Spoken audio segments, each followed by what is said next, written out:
High, আসসালামু আলাইকুম। আশা করছি আপনারা সকল অনেক বেশি ভালো আছেন।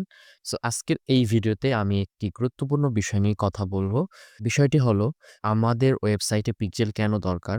বা পিক্সেল যদি মিসম্যাচ থাকে, ইভেন্টগুলো যদি মিসম্যাচ থাকে তাহলে কেমন সমস্যাগুলো হয় সাধারণত? সো এখানে দেখতে পাচ্ছেন আমি একটা বিজনেসের অ্যাড দেখতে পাইতেছি।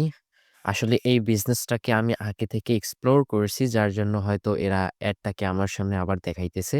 সো যাই হোক, এই বিজনেসটা অ্যাড রান করে সেভাবে আমার মতো আরো হাজারো মানুষ অ্যাডগুলো দেখে।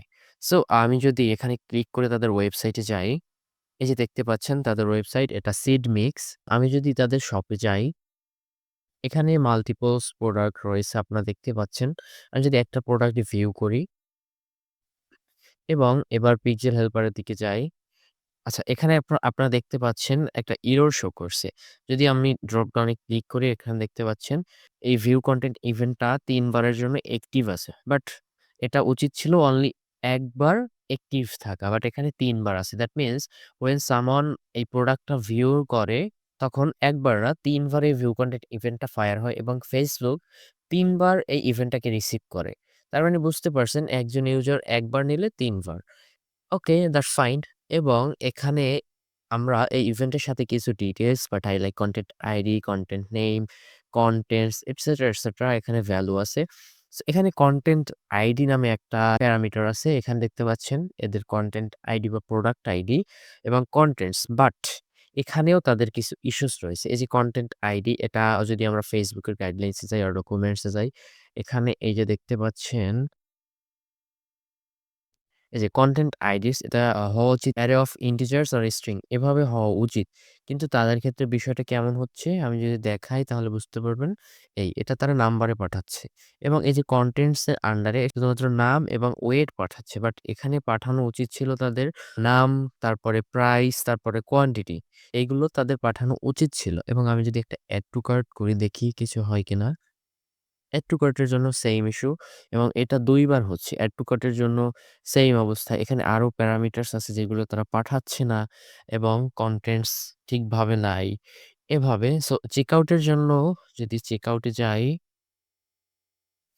আচ্ছা, এই বিষয়টা আপনাদের দেখানোর উদ্দেশ্য হলো সেইম জিনিসটা আপনার বিজনেসের জন্য হচ্ছে কিনা এটা আসলে আপনার দেখা উচিত এবং যদি এই জিনিসটা হয় এটার যথাযথ অ্যাকশন নেওয়া উচিত। আদারওয়াইজ আপনারা Facebook থেকে কখনোই ভালো রেজাল্ট পাবেন না।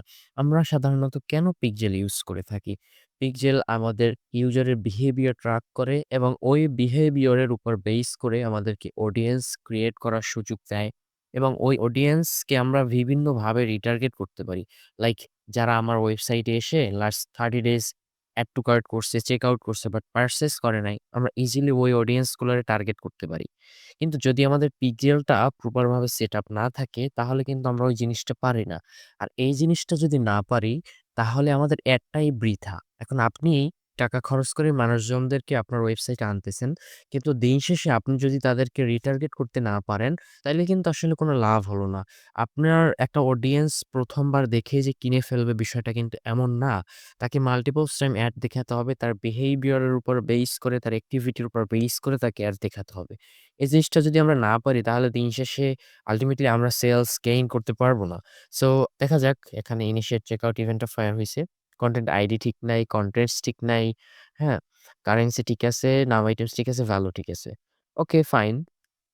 কিন্তু পার্সেস এর ক্ষেত্রে কি হয় সেটা আমি দেখাইতে পারতেছি না আপনাদেরকে। সো এই হলো আপনাদের পিক্সেলের বিষয়টা। কিন্তু আমি আপনাদেরকে বলব, আপনারা যে বিজনেস রান করেন এটা হতে পারে ফুড বিজনেস, কসমেটিক্স আইটেমস যেকোনো বিজনেস। কিন্তু আপনাকে আমি ইনফ্লুয়েন্স করব যে ভাই আপনি অ্যাড রান করেন, টাকা স্পেন্ড করেন। কিন্তু দিন শেষে যদি আপনি Facebook কে প্রপার ডেটা না দিতে পারেন, তাহলে Facebook ভালো পারফর্ম করবে না। এই যে এখানে তিনি একটা ইভেন্টের বদৌলতে ৩ টা দিতেছে, প্যারামিটারস গুলো ঠিক নাই। এটা তার বিজনেস ডেটার উপর আসলে প্রভাব ফেলবে। কিন্তু আপনি যদি সঠিকভাবে ডেটাগুলো পাঠান, তাহলে Facebook সঠিকভাবে বিষয়গুলো ক্যাচ করবে এবং এরপর বেস করে আপনার বিজনেসটাকে সুন্দরভাবে অপ্টিমাইজ করবে। সুন্দরভাবে অপ্টিমাইজ বলতে একটা রিলেভেন্ট পিপল দের কাছে দেখাবে অ্যাড অপ্টিমাইজেশন ভালোভাবে করবে এই বিষয়গুলো। দেখেন এখানে নির্দিষ্ট একটা গাইডলাইনস আছে Facebook এর। আমরা যদি পিক্সেল সেটআপ করি তাহলে আমাদের উচিত এই গাইডলাইনস এর উপর বেস করেই এটা করা। এটার যদি কোনো বেনিফিটস না থাকতো তাহলে Facebook আসলে এভাবে ওরা গাইড করত না যে তুমি এভাবে করো বা এই ভ্যালুটা এভাবে হওয়া উচিত, নাম্বার না। হ্যাঁ? তো আমি আপনাদেরকে বলব আপনারা যেই বিজনেস রান করেন না কেন ইট ডাজন্ট ম্যাটার। যদি Facebook এ অ্যাড রান করেন, ট্রাফিক যদি ওয়েবসাইটে আনেন, তাহলে আমি আপনাদেরকে বলব আপনারা দেখে নেন সঠিকভাবে আপনাদের পিক্সেলটা সেটআপ করা আছে কিনা। আদারওয়াইজ কখনোই ভালো রেজাল্ট পাবেন না। I can guarantee you guys আপনি যদি সঠিকভাবে পিক্সেল সেটআপ করা না থাকে, কনভার্সন এপিআই যদি সুন্দরভাবে না থাকে, তাহলে আপনি কখনোই ভালো রেজাল্ট পাবেন না। কারণ Facebook কে যদি আপনি ডেটা নিতে না পারেন, তাহলে Facebook কিভাবে আপনার বিজনেসকে অপটিমাইজ করবে?